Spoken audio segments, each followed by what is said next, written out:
Olá, vamos conhecer agora o modelo Canva de planejamento estratégico?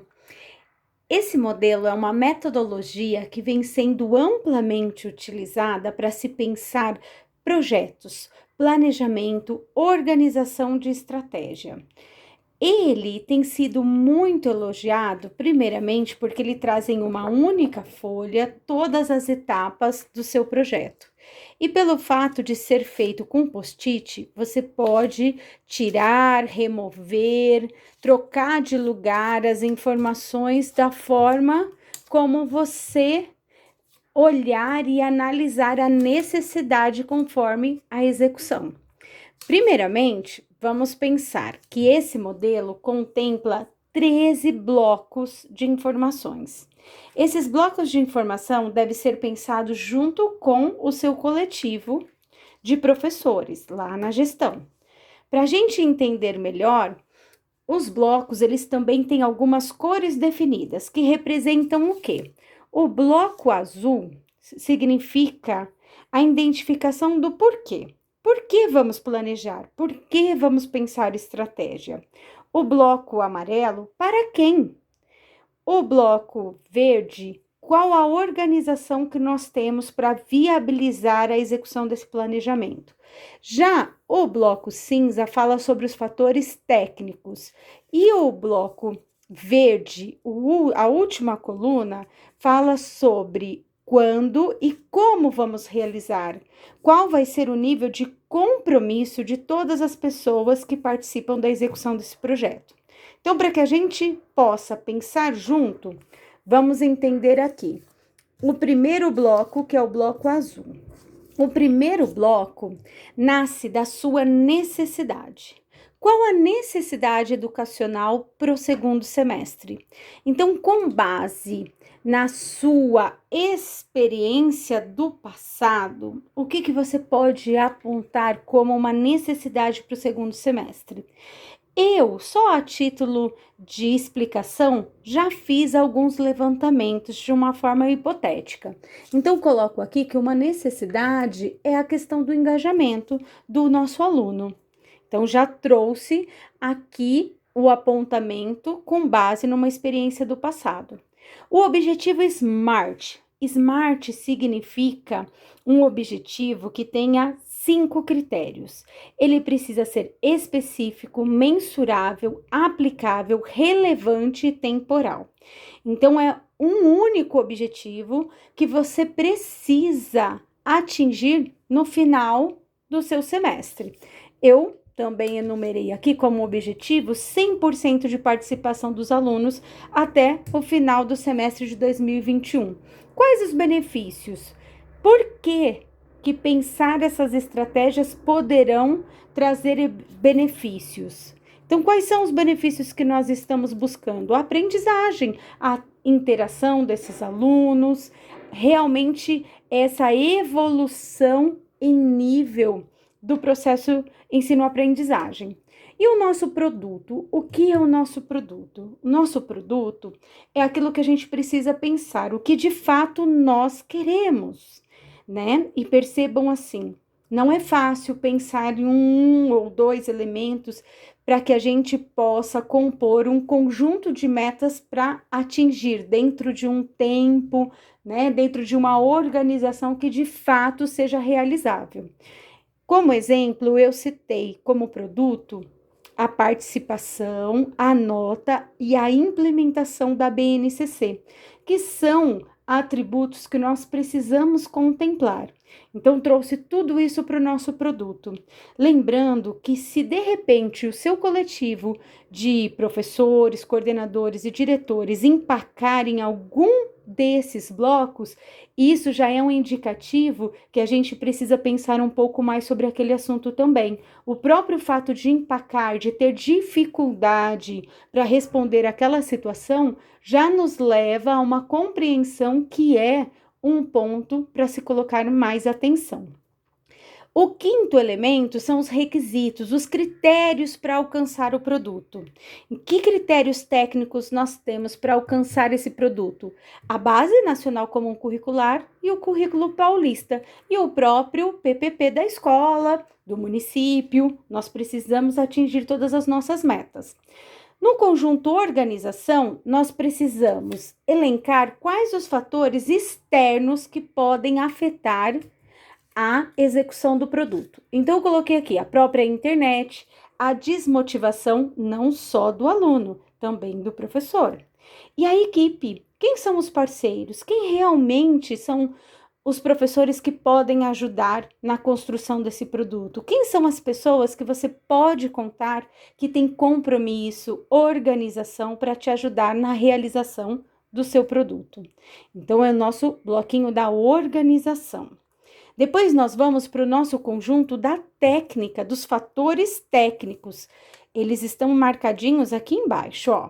Os fatores técnicos, eles vêm da premissa, do estabelecimento de metas e das restrições. Então, as premissas são levantamentos de possibilidades aleatórias, externas, que podem afetar o produto, aquelas que a gente não controla. Eu até identifiquei, ó, o COVID, né? E a falta de recurso. A falta de recurso o quê? De computador, de celular, né? Que o aluno muitas vezes não tem para o acompanhamento das aulas. Então, essas são premissas que nós não conseguimos controlar. O item 9, estabelecimento de metas. Quais as metas que nós precisamos atingir para ter o nosso produto? Que tipo de metas o nosso município precisa alcançar? E para isso, né? Qual a delimitação dos papéis? Se nós precisamos pensar nos laboratórios de informática, qual a delimitação do papel de cada um? Já tem esses laboratórios, já tem essa infraestrutura? Precisa se fazer a cotação desse equipamento?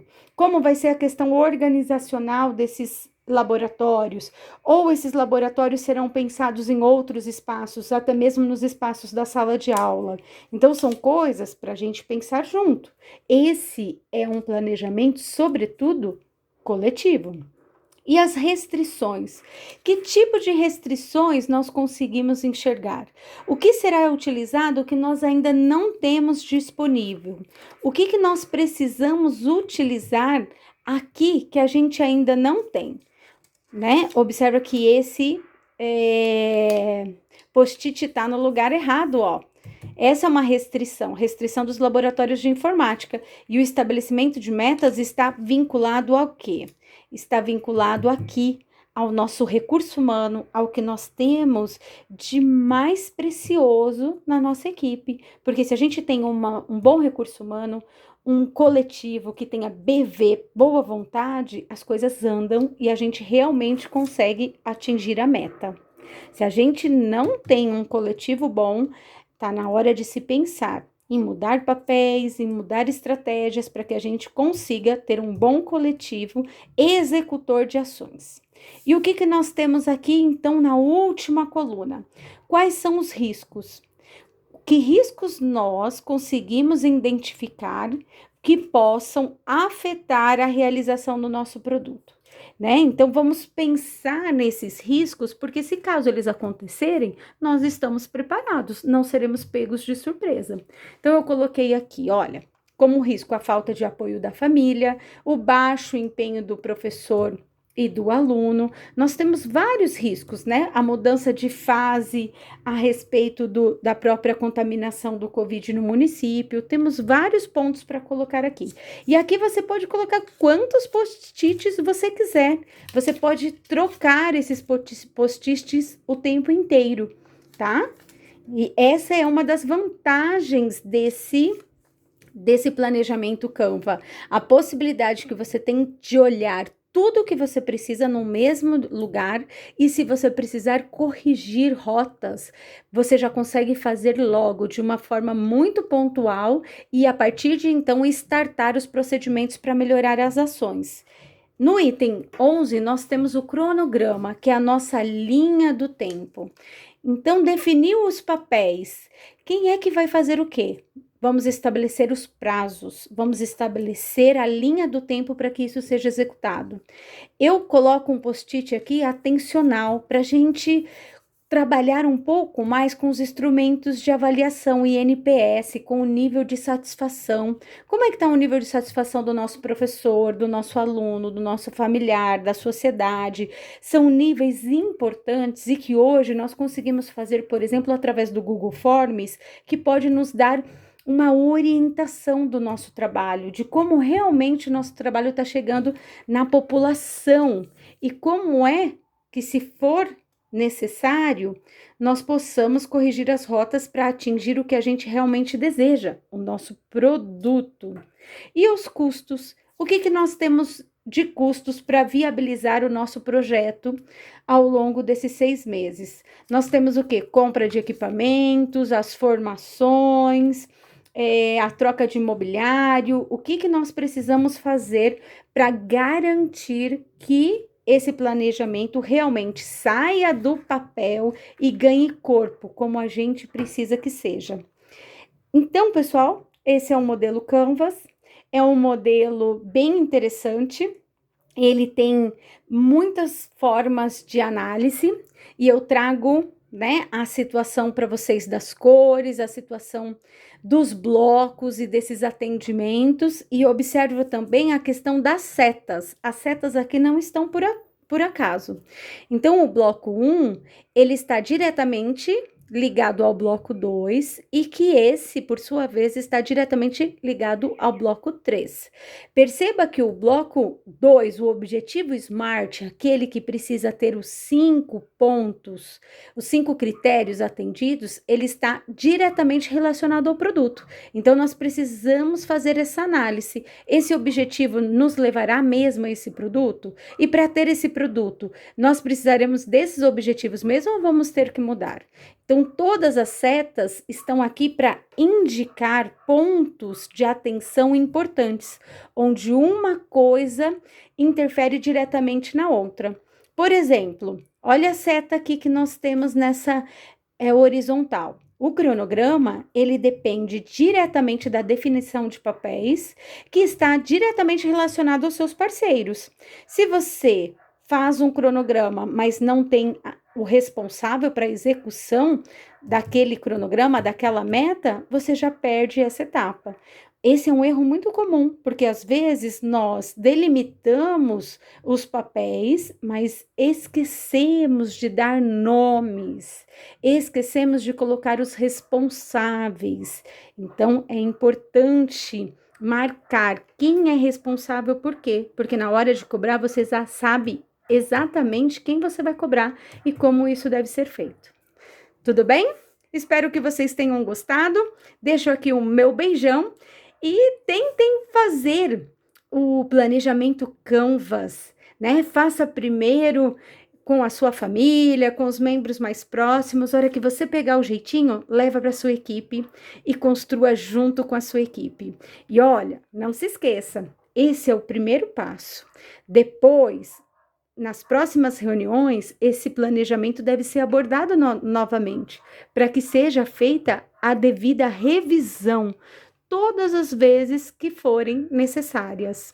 E as análises daquilo que está correndo bem, daquilo que não está, daquilo que precisa ser reprogramado. Eu fico por aqui, deixo o meu beijão e vamos que vamos!